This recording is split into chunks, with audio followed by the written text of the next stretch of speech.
Hey everybody, it's Brandon, and I'm here to talk about the book by Monica Hesse called The Girl in the Blue Coat. The genre is historical fiction with a vast amount of mystery,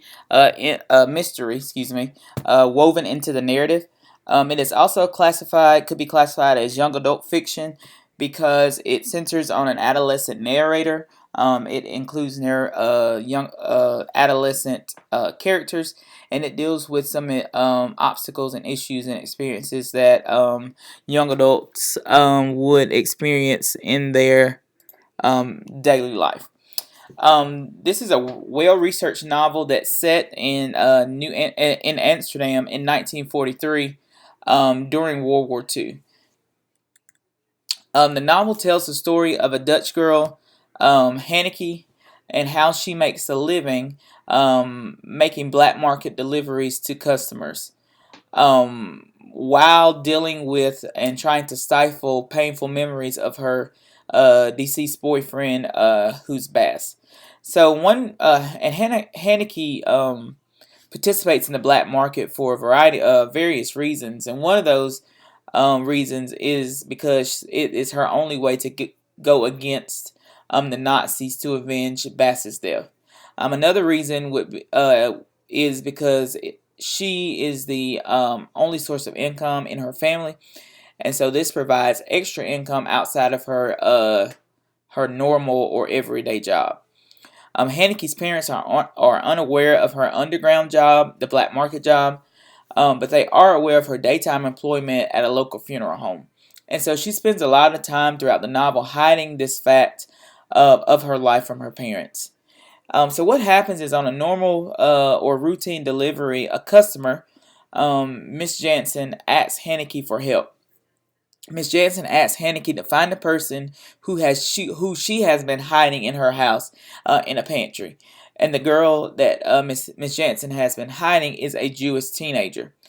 Hanneke's immediate response was, "I can't help her," referring to Miss Jansen. No matter how sad her story is, it's just too dangerous. And so Hanneke eventually agrees to help Miss Jansen. And so Hanneke, along with Ollie, who is Bas's brother, divides a plan to grab Mildred from a Nazi transportation. And with this plan, they are successful, but Mildred breaks away.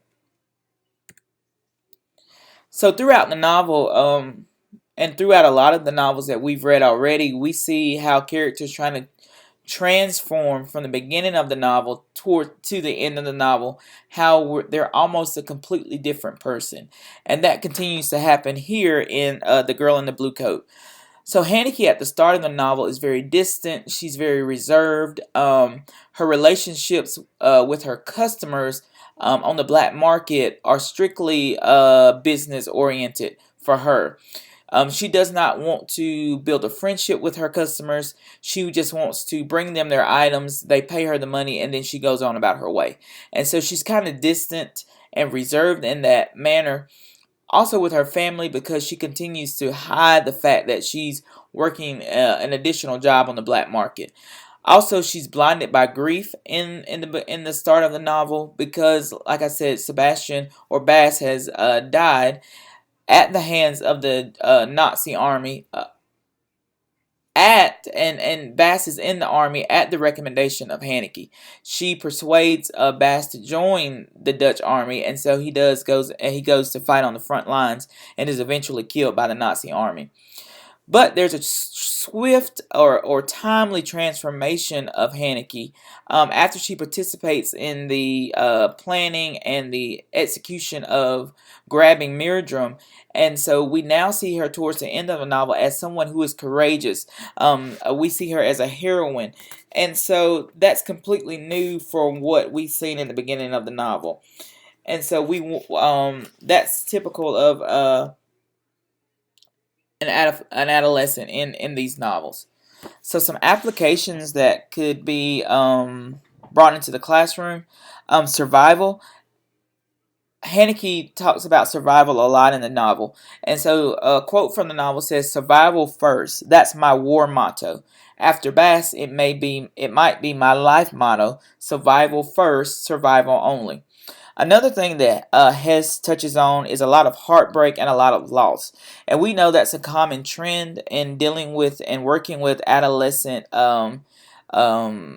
students that they lose friends, they go through heartbreaks of boyfriend, girlfriend, disappointing their parents, and different things like that. So some issues that are present would be Miriam losing her family, Miss Jensen losing her family, Haneke losing Bass. There's also some rays of hope in the novel, and Miss Jensen has a lot of hope that Haneke will find Miriam and bring her back to her, and they will be like a new family. Some text-to-text connections would be The Diary of a Young Girl by Anne Frank and The Boy in the Striped Pajamas. Both of these novels deal with the Nazi occupation and World War II. Some other things that you can do in the classroom would be some characterization activities with the characters that are in the novel. For example, with Haneke, students will pick up that she's brave and that she's rebellious and that she's also a very strong character, even though she's so young. Hesse does a great job of including research in the novel. The historical research in this book is just profound and exemplary. And so one of the key things that I wanted to point out, and I thought was neat, was that the resistance group that Ollie is a part of and that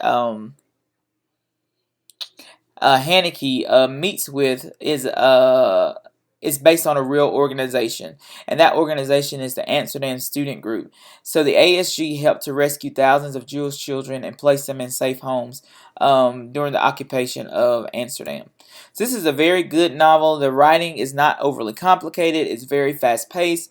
The chapters are short. It's easy to picture in your head. The setting is, and so I think this would be a very good novel to teach in a middle school and high school classroom, and I think the students would enjoy it thoroughly. Thank you.